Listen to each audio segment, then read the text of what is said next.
Hello everybody and welcome to ESL Revolution. I am your content creator, Dr. B. Welcome back to this little mini series that I have for you called What Is It? Now, in this video, I'm going to talk about one thing in particular. It's kind of like a little set of 2 or 3 items, but they all fit in together. And it has to do with the way that I'm going to be evaluating over the course of the semester. There's going to be a couple of different components that you may not be familiar with, and I want to explain why I'm using those and what they mean for you as students. Obviously, this video is in the general channel because it is going to be applicable to beginner, intermediate, and advanced students that I teach. But it's going to be in the general channel, so obviously other people out there in the internet world will be able to comment and look at what I'm doing. Second thing is it also fits in with the 3 C's that we talked about before, and in particular, critical thinking. It fits into that aspect. And so we're going to be kind of bridging those 2 ideas together. So let's get started. Okay, so evaluation. Now, as you will know, probably by the time you watch this, there are a series of projects and grading assignments that you will have in my class. They, regardless of whether they are whether you're a conversation class or a speaking class, you're going to have things like a midterm exam. You're going to have a final exam. You're going to have individual presentation, a group presentation, and there's one other thing that I can't remember off the top of my head right now, but you understand what I'm saying. Now, participation. There we go. I knew it would come up sooner or later. Participation is another thing that you will be evaluated for.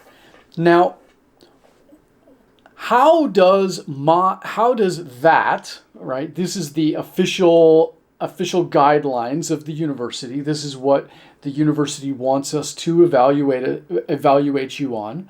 The key idea, the key things. Okay, we got that. Perfect, no problem.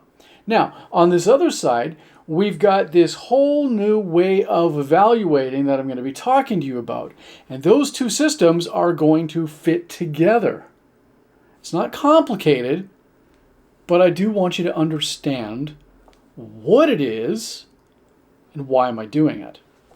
So, the new facet of evaluation, or the new system of evaluation that I'm bringing in, is 2 parts.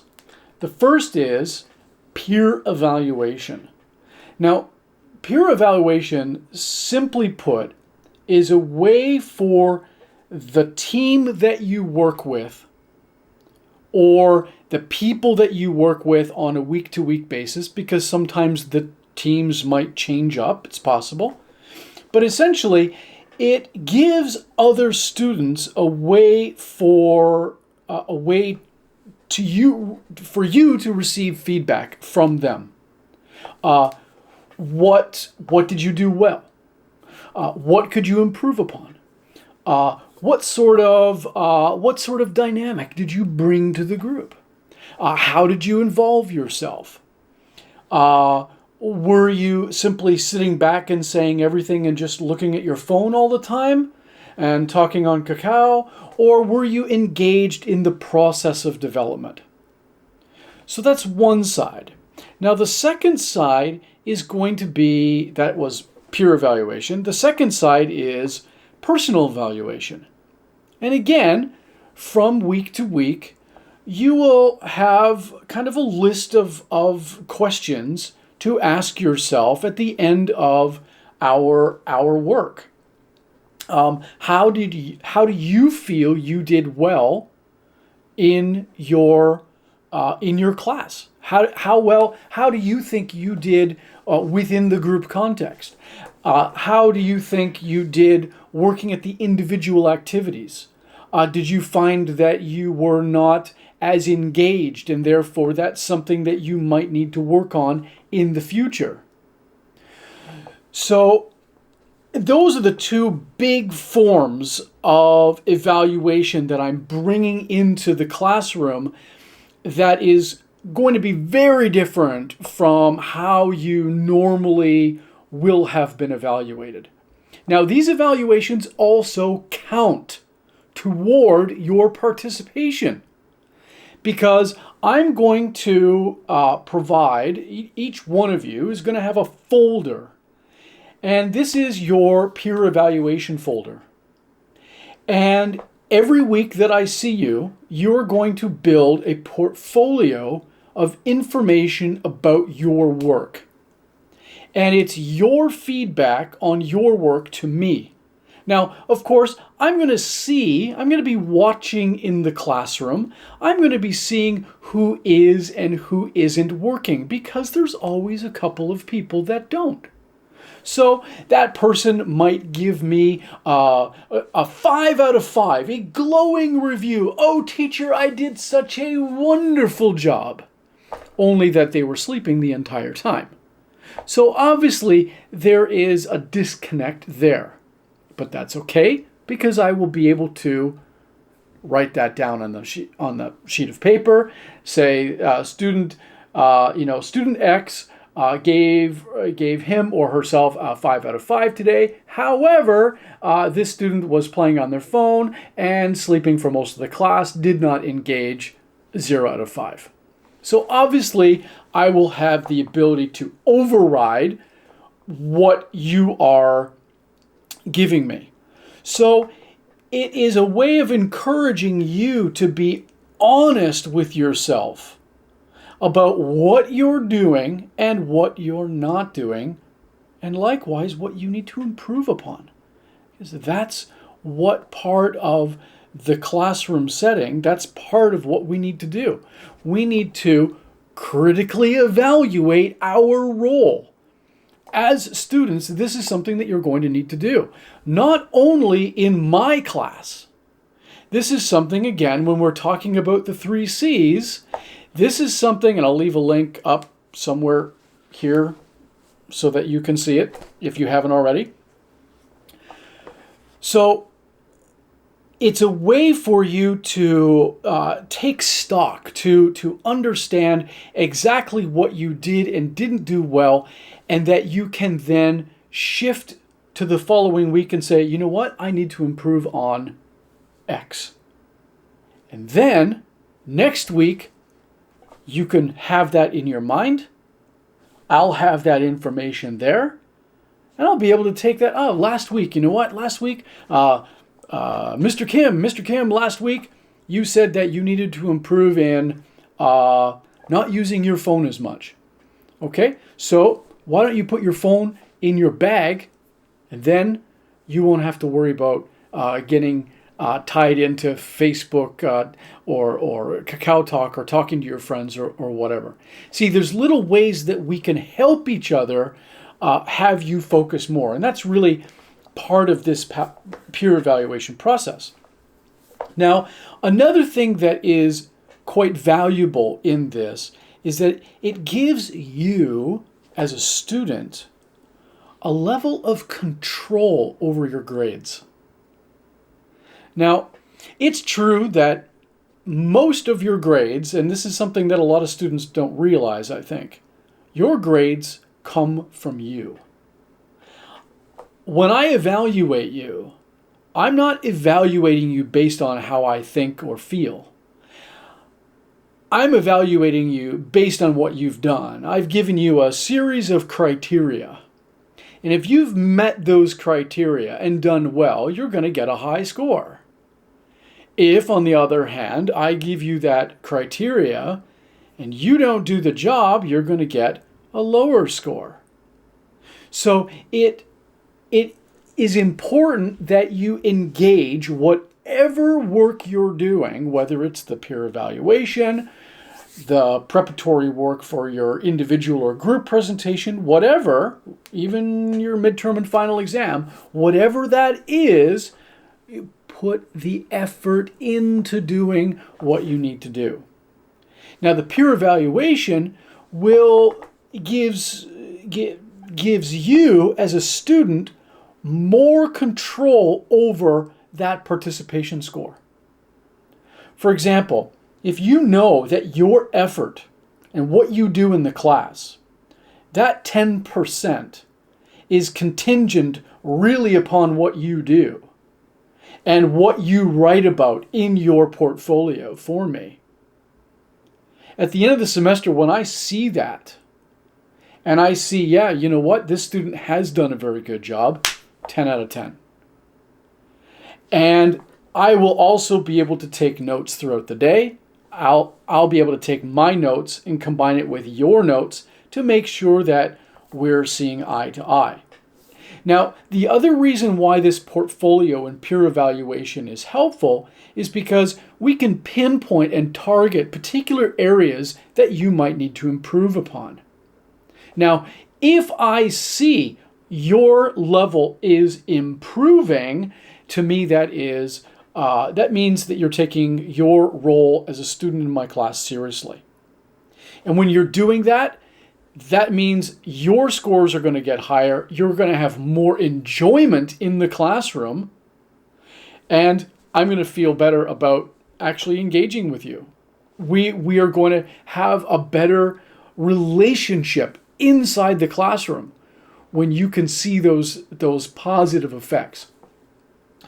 When I see your peer evaluation sheets at the end of the classroom, I'm going to give you some commentary as well.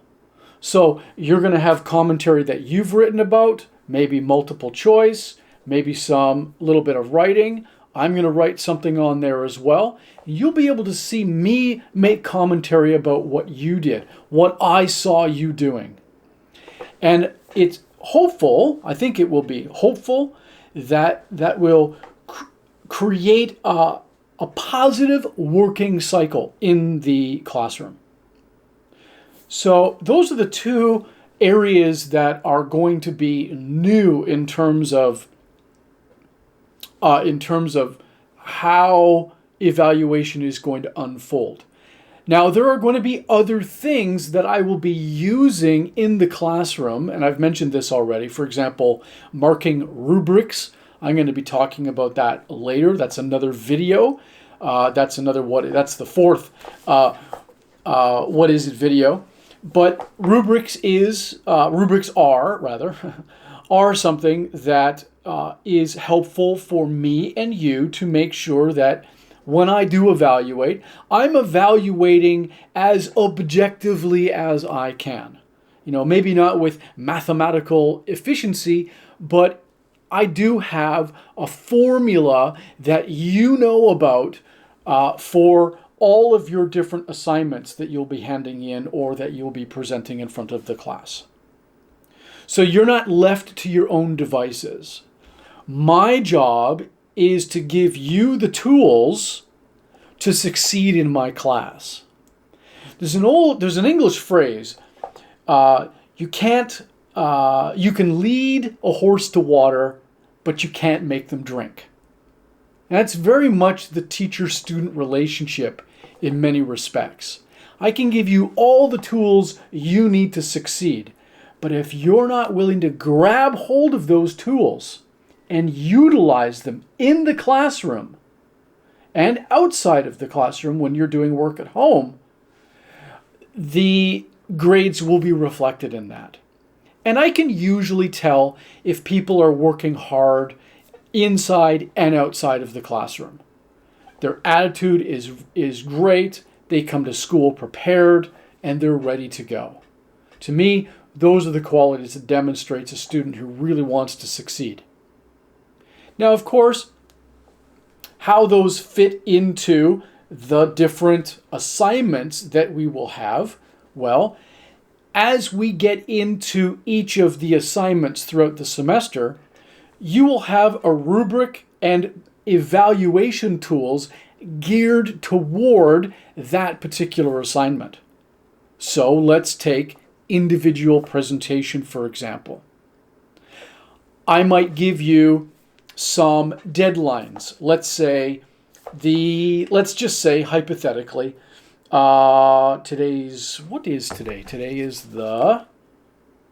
February 19th.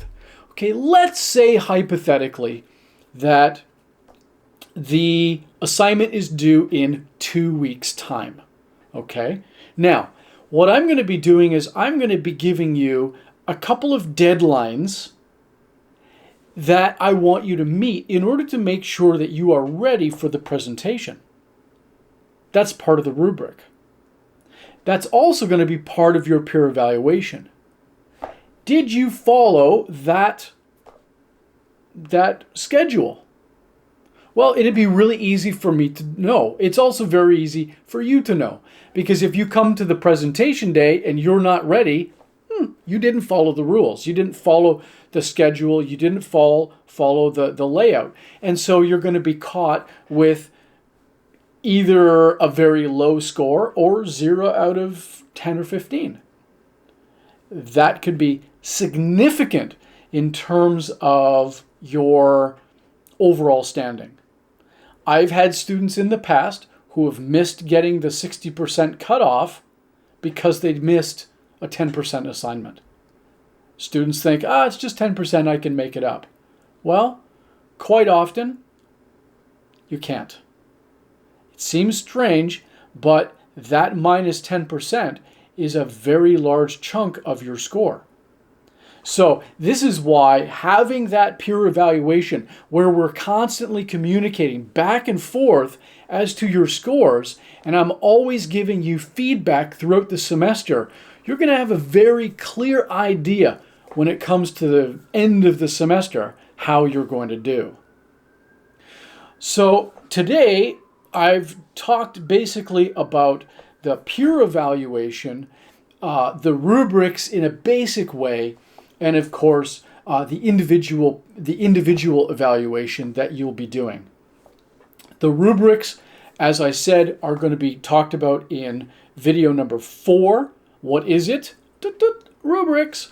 And I'm going to be talking a little bit more about those to give you some more detailed information. But this system is going to work in conjunction with the way that the university has structured the grading. It's an extra element to help you succeed. And I hope that you take advantage of it. And remember, students, be the revolution. Peace.